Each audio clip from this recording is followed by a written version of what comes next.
Welcome back to the Cave Project. It's a beautiful day in West Falmouth. It's about 65 and sunny, earth, wind, and fire on the radio. Today we're going to do our first routes in the Warmboard. I wanted to show you what we do to get started. There's only one in the bathroom. So what I did is I pre-drilled the template, added my screws.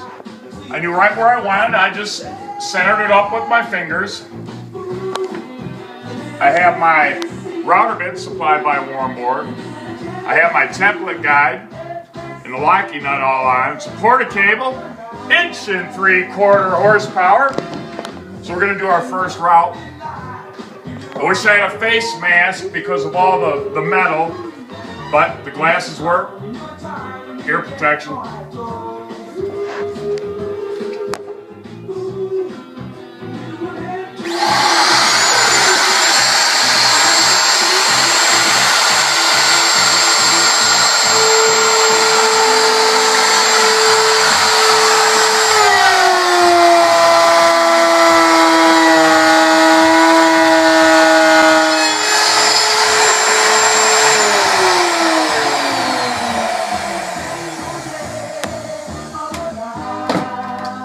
So now that I've got all the routering in, we'll see how it looks. Take my screws out.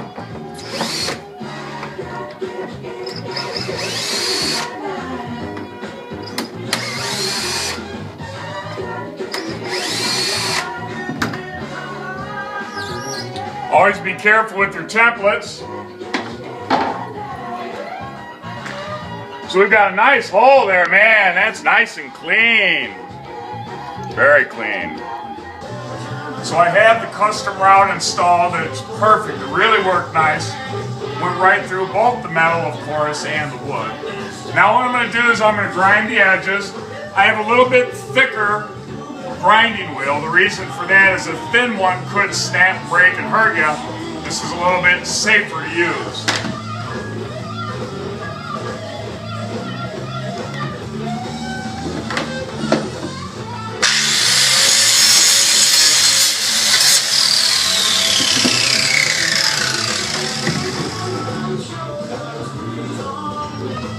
So I'm happy with that. Now the next step is to get all the wood, metal, and everything off the Warmboard. So I'm going to blow it off. So we're going to begin to put in the Watch aluminum core radiant heat pipe into the Warmboard. We've already got our berry point for the supply in and all the way back to where the header is going to go. I have my supply that comes in. I have the return that goes out. So I'm going to start putting it in now. You're going to want to have a block maybe a foot long. And it's not a pounding down. It's just you got to tap it in. That's all you got to do. Don't do this. You don't need to do that. Let's do it like this. Then what we'll do is we start bringing our pipe in.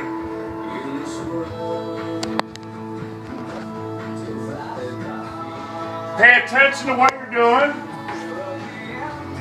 I have 60 feet of pipe behind me, so I'm not concerned. But again, remember how important it is not to kink it.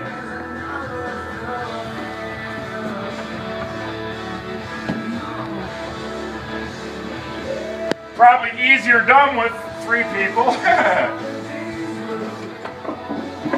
So as you can see, I continue to work the pipe.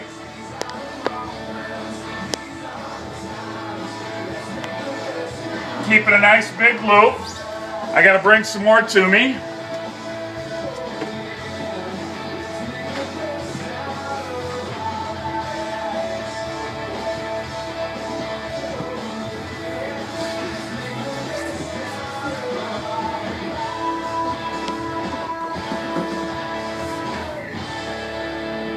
When you get to the corners, just take your time. Remember what's behind you. Because you don't want to do something where you're going to hurt yourself later. So if you don't pay attention to what's going on behind you, you could be causing a pretty good problem. That is awesome.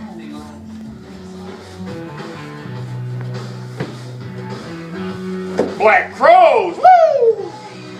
Here I am, the man on your scene. I can get you what you want, but you got to come on with me. So get that baby in there nice and tight.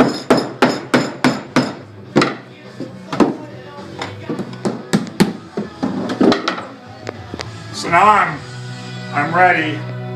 This is my bury point for my return line.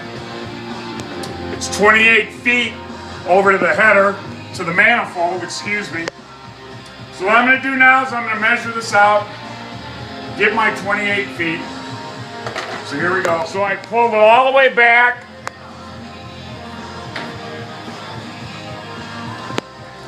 And it's easily going to get into there. It's going to take a little bit of work. See in here now, I have my big loop. I don't have anything where it could be kinked. So the next step is to take this end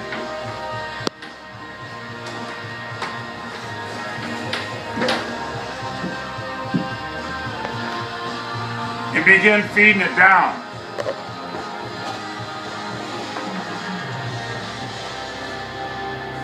Again, if you're going to make a turn, do it over 18 inches.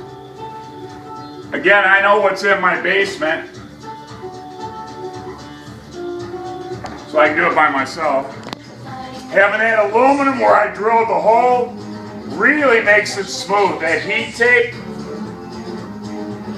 I think that was a great idea. Because this one was a little tougher to put in. See, I'm watching both ends at once.